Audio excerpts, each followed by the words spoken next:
And I'm excited for this one because I must admit, I don't know too much about this prospect, so I'm curious to learn more. Who do you have for us this week?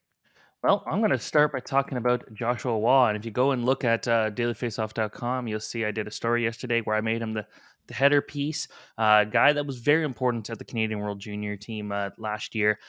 This is someone who is very interesting because I remember when he was drafted, skating was not a huge thing for him. He wasn't the strongest guy out there, but he went out there in 2021, 2022 with Sherbrooke and had 119 points, and he led the league in scoring. Last year, his scoring dropped a little bit. He still had 99 points in 55 games, which is quite good, obviously.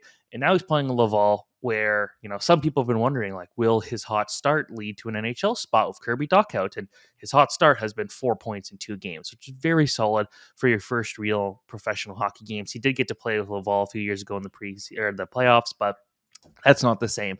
He seeing him this year at the Buffalo Prospect Showcase, I thought he was one of Montreal's best players. He looked like a guy who was ready to take the next step, and I think a lot of his concerns about his play had kind of fallen off a little bit. This is someone who, again, there was enough concerns on the skating things that he was a fifth round pick in 2021. And we're only in 2023, so it wasn't that long ago. But he's really kind of shoved himself up in Montreal's depth chart. So for him to produce as well as he is, the Canadians have shown a willingness to give full control and say, you know what, these kids, let them play as much as possible. And I feel like if there's an opportunity for them to call up someone from Laval, it's going to be Waugh, just the way he's played early. Hmm. Clearly, the adjustment to pro hasn't been a problem, but I think that he could be a sneaky good pick for Montreal as a middle six scorer, middle six playmaker. Like he could do both. He could score. He could do all that.